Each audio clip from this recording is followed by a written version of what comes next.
Welcome to the deep dive. Today, we are taking on, well, a theological framework that's incredibly complex. It really is. And frankly, it's pretty surprising. It challenges, some fundamental ways we often think about creation, freedom, divine purpose. It absolutely does. We usually see creation as this purely positive, maybe even perfect act right from the start. Right. But the sources we're digging into today, they suggest something, well, much more delicate. High stakes, even.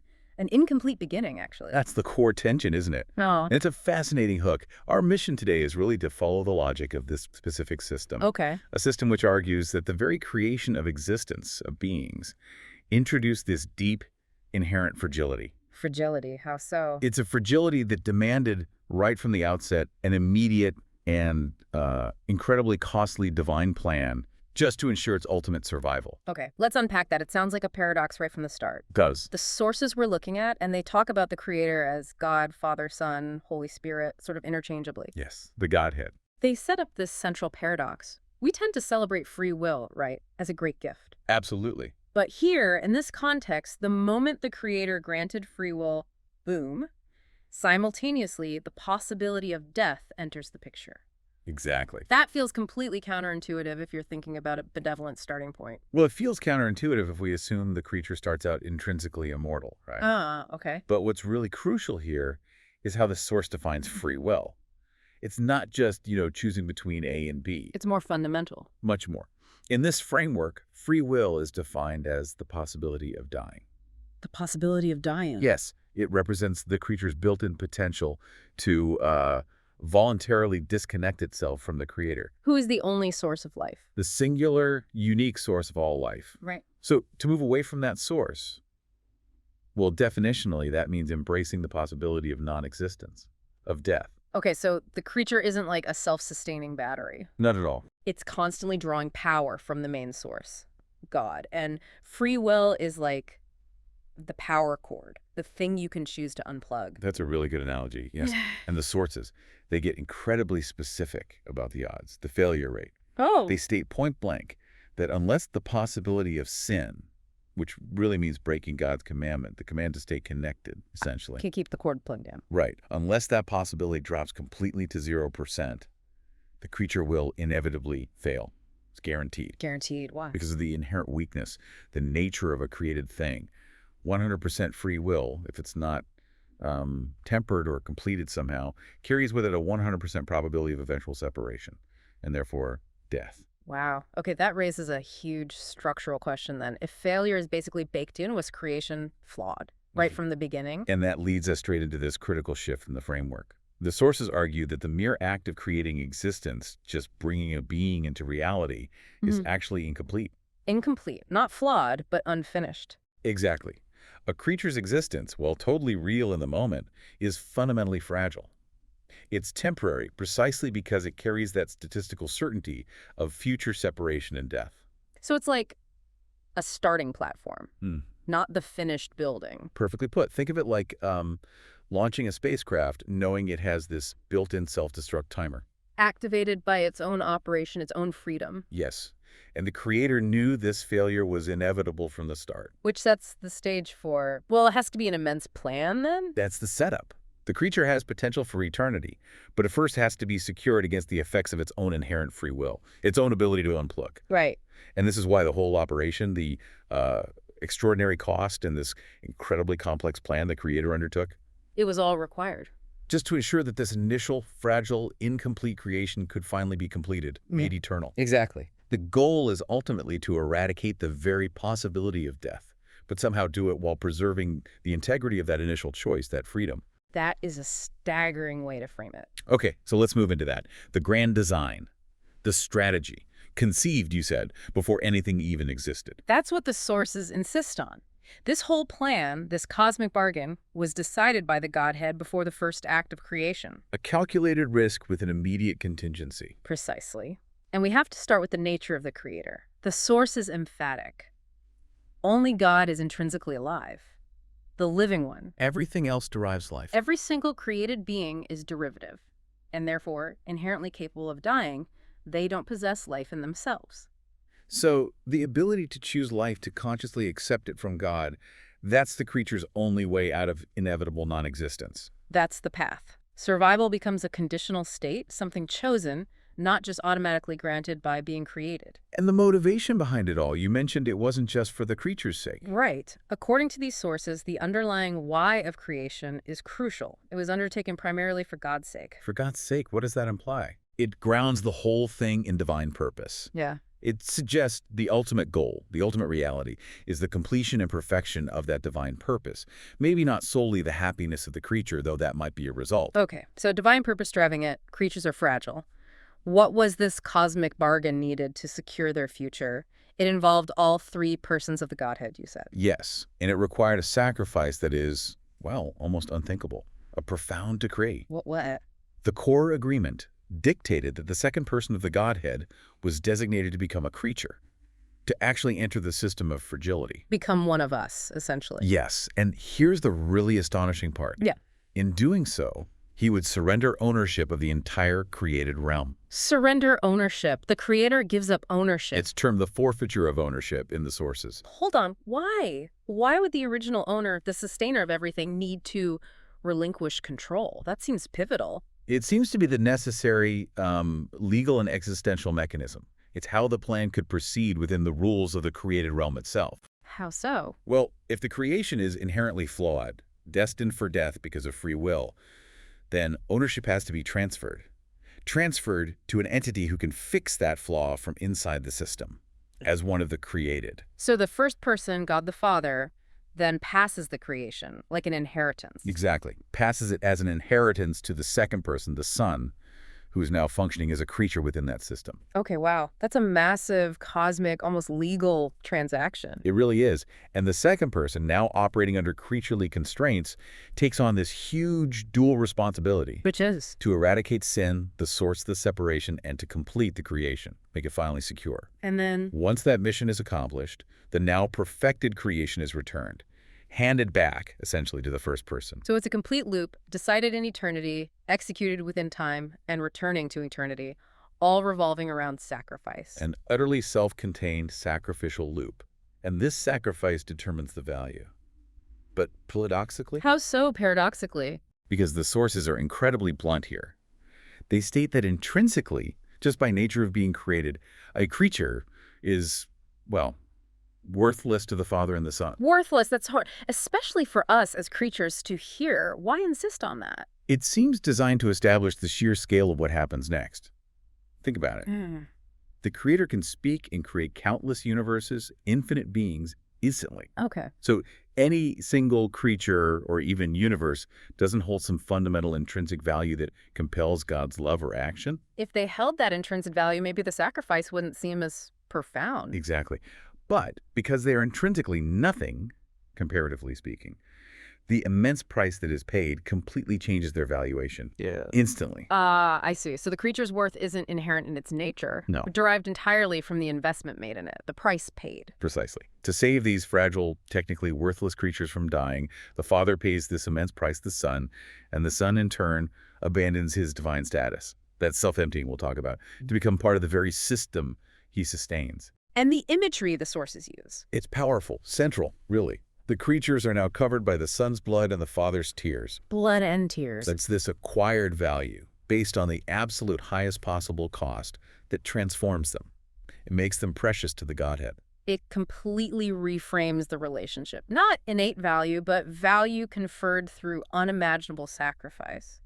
Earned ownership, almost. Earned by the Creator, for the creature. Okay. To really grasp the scale of that sacrifice, we need to understand the difference between the Creator and the created. Let's shift to God's nature relative to time and space. Yes, this is essential. It helps explain why the sacrifice had to take the specific form it did.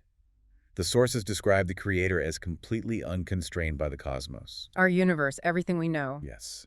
The entire created realm is described with metaphors like too small, even as if non-existent from the Creator's perspective. That's more than just a size difference, it sounds like, an existential incompatibility. It is. And the sources talk about this annihilation effect. Right. What happens if a creature encounters the raw essence of God? Instant consumption. Annihilation.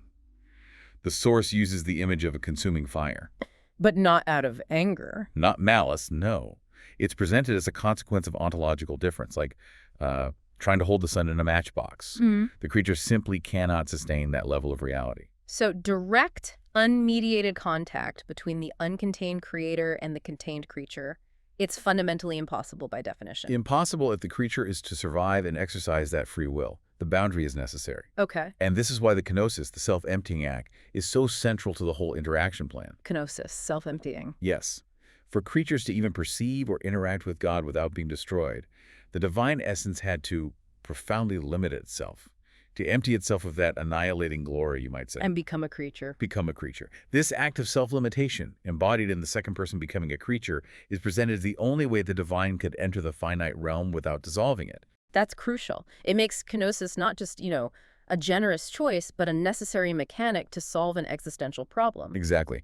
We also need to grapple with the creator's relationship to time and space themselves. Because there are also limitations on us, the creatures. Right, and they aren't external things God exists within. Time and space are creations. They are actively sustained, moment by the creator's will. So omnipresence isn't just being everywhere. It's much more profound. It means the Godhead, Father, Son, Spirit doesn't experience time sequentially like we do. They're outside of it. They exist simultaneously in all moments, past, present, future, and in all locations, concurrently sustaining every microsecond, every point in space. So God doesn't experience time passing. That's a creature's projection onto God. The creator sustains the sequence, but isn't bound by it. The source material really emphasizes this, saying God is the God of existence and non-existence. Yes, and that non-existence becomes existence only when called forth.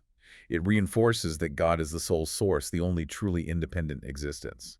And this puts a hard limit on what we as creatures can understand. Absolutely. We exist solely within time and space. The best we can conceive of eternity is maybe an infinite extension of time. We're bound to sequential experience. So we can't possibly grasp the one who sustains that sequence from outside it. By our very nature, no. We can only understand what the Creator specifically grants us the capacity to grasp.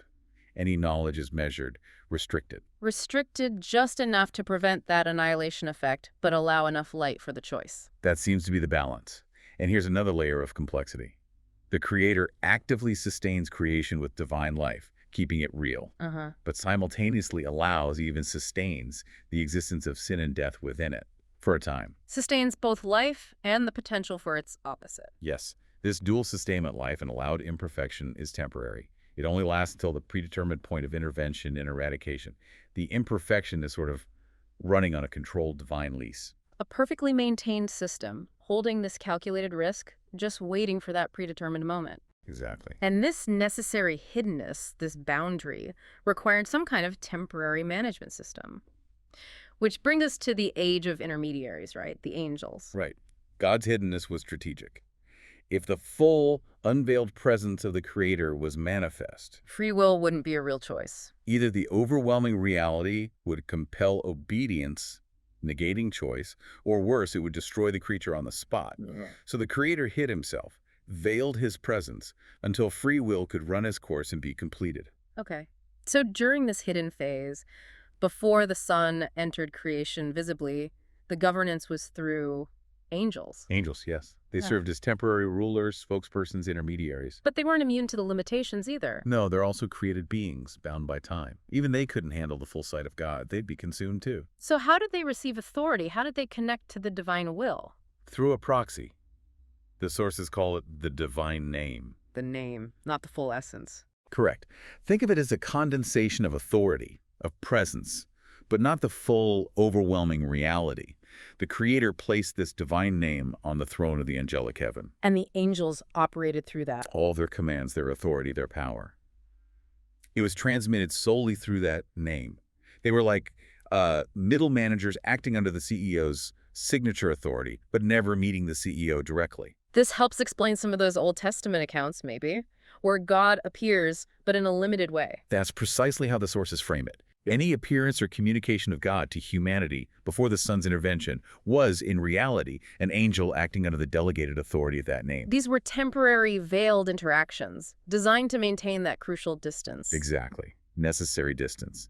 And this proxy system extended even to the giving of the law. The commandments. given via angels. Yes, delivered via angels, famously inscribed on stone tablets. But this stone law was limited. Inherently limited. Because of the human condition, the source mentions obstinacy. Our inability to consistently choose life, this external form of law, could only command external actions. It wasn't designed or able to fundamentally change the creature's inner will or desire. So was it almost designed to show its own inadequacy? If humans were guaranteed to fail eventually because of free will, why give a law they couldn't keep? That's a sharp question. And the sources suggest its impossibility was part of its purpose. Really? Yes. The law given by angels was described as merely a shadow of the good things that were still to come. A shadow, pointing to something real but not the real thing itself. Exactly. It indicated a truth, but didn't provide the power to live that truth. Its true meaning, its substance, could only be fully understood and lived out once the main intervention arrived. So the creature's inability to keep the shadow law actually proved the inherent failure state. Yes. It demonstrated the need for the coming transformation, the need for the substance. The whole system was temporary by design, highlighting the need for the creator to finally step in directly. Which brings us right to that turning point. The second person becomes a creature. This is it, the pivot point, happening at what the sources call the fullness of time. The moment the divine plan intersects perfectly with the created timeline. Right, and the first big consequence, that authority, the divine name, Which the angels operated under. is now inherited directly by the Son, the second person, now existing as a creature, So the whole angelic management system is superseded. replaced by a system embodied in this new, perfect creature. And this leads us back to that ultimate paradox. The sustainer becoming the sustained. The one who sustains the entire created realm, all time, all space, simultaneously becomes a creature within that very realm. He's sustaining. I still find that hard to picture. How does the power that holds reality together get contained in a finite form without the whole thing collapsing? And the source material, it offers no simple explanation. It states quite plainly that how this happened, how the sustainer became contained while everything continued, is a profound mystery. Something creatures cannot know. Exactly. It's presented as something beyond the limits of understanding for a being inside time and space. It demands, maybe, acceptance over full comprehension. Okay. Let's move to the third person, the Holy Spirit. The second person came into the world through the Spirit's power. How does this intervention change the Spirit's role with creatures? Before, the Spirit's influence was mediated, maybe through the name, through the angels. Now it's much more direct, but conditional. Conditional how? The Holy Spirit now comes to believers only through the Son, entering under the covering, the protection of the Son's blood. A price paid for them. The price paid. The Spirit's access to the creature is now tied directly to the Son's completed work and sacrifice. And this presence, this new way the Spirit works, changes the law itself, from stone tablets to something else. Yes, this is the fundamental shift, from external command to internal transformation. How? The Holy Spirit now inscribes the divine law onto the hearts of believers. Not stone, but hearts. Right. That old law, the letter given by angels, was called the law of death. Why? Because it was impossible for fallen creatures in their own strength to keep it. Okay. But now, through the Spirit working within the believer, the law becomes the law of life. Because the creature is finally given the internal capacity, the motivation, the love. Precisely. The intervention provides the missing piece. The flaw introduced by free will, that tendency towards separation, is finally counteracted by the Spirit's power, accessed through the completed work of the Son. The system finally has its completion mechanism, moving from inherent fragility towards secured eternal existence. The pathway is now open, which brings us to the culmination, completing free will and the final judgment. The Son is now the standard. He's the substance the shadow law pointed to. Yes, he is the living embodiment of the law, which is defined as love itself. And he's the perfect image of God, now visible. And that's the transformation. Before, seeing God meant annihilation. Exactly. But now, through the Son, creatures can finally see, touch, interact with the image of God safely, tangibly. And this enables them. It empowers them to imitate the Son, to actually become the image of God themselves, reflecting that love. This is the ability they completely lacked under the old system. It's the mechanism for finally keeping the law from the heart. And what fuels this imitation, this obedience? According to the sources, it's the overwhelming power of the love revealed at the cross. The cross. Seeing that selfless sacrifice compels creatures. It motivates them to abandon self-interest, abandon sin, and actively love the Creator and their neighbor. Even to the point of death. Even to the point of death. That's presented as the highest, most complete expression of free will, finally aligned with divine love. So the cross isn't just about paying a price, it's also a revelation, a mechanism. It accomplishes multiple things. It reveals the Creator's absolute love willing to die for sinners. But it also reveals the Creator's absolute justice, the fact that sin, rebellion must be dealt with, punished. Love and justice meet. Both demands satisfied in that single pivotal event. Now, to prove this whole system works, the sources talk about the first fruits. What's their role? Yes. This is crucial for the theological validation of the whole plan. Validation. Yes. The first creatures who successfully live out this perfected free will, these first fruits, they have to definitively prove that the commandments are genuine and can be lived. How do they prove it? By loving God and neighbor to the point of death. Martyrdom, essentially. Their willingness to suffer and die for love validates the truth and power of the law now written on the heart. But why is that ultimate validation needed? Can't God just declare it true? It seems tied to that cosmic legal dispute, the challenge represented by figures like Satan in the sources, particularly referencing Job. The idea that creatures only serve God for selfish reasons. Exactly. The argument that it's all self-interest, self-preservation, seeking reward. But when these first fruits willingly choose death rather than betray the command to love, They disprove the accusation. they conquer death itself, in a sense. They demonstrate that obedience and love are real, they're genuine, not just motivated by fear or gain, even when the ultimate personal cost seems to be annihilation. And this moment. That moment, the first resurrection, marks the definitive, proven conquest of death and rebellion within the created order. The law's truth is demonstrated. Okay. Validation complete. So the final judgment proceeds, and the Son is the standard. He is the law. He is the love. He is the measure against which all remaining creatures are judged. And there are two outcomes. Two clear outcomes, yes. First is life. This is for those who submit to the Son's rule, who choose to exist for Him. Their free will is now settled, perfected, completed. They won't rebel again. They will never again choose rebellion or violate the command to love. That inherent possibility of death, the initial definition of free will, has finally dropped to zero. They are secure. And the second outcome, annihilation. Final annihilation, yes. For those who reject the Son, who continue in self-interest, who harm their neighbors, who remain in rebellion against the completed law, They're removed. they are cast into what the source calls the lake of fire. And significantly, death itself, the very possibility introduced by free will, is also cast in there. It's the final end of the last enemy. Is the punishment uniform? No, the sources stress fairness. Punishment is measured precisely based on the knowledge and light each creature had during its existence. Okay. Judgment complete, separation final. We arrive at the ultimate restoration, the Sabbath rest. Yes. The temporary permission for imperfection is over. Sin, death, rebellion, all annihilated. Gone completely. Creation is purified. Even the angels understand better now. Yes, even the angels who served under the name with limited understanding will now see the whole story, the full cost, and no longer misunderstand the Creator's nature or purpose. And creation is finally complete. Fully complete, only obedient creatures remain, their free will now eternally secured in love and truth. The great cosmic circle is closed. And the second person. Having fulfilled his mission, eradicating the flaw, securing the creation, he presents the perfected realm back to the first person. The bargain fulfilled. And that final state, the first person God becomes the all in all. Everything of everything. What does that mean for the creature? It seems to signify a complete and harmonious integration. The creature is now fully contained within the divine reality, eternally sustained, perfected, living in this unbreakable relationship of love and obedience. The fragility is gone, replaced by the secure, eternal completeness envisioned before time began. Wow, that is quite a system.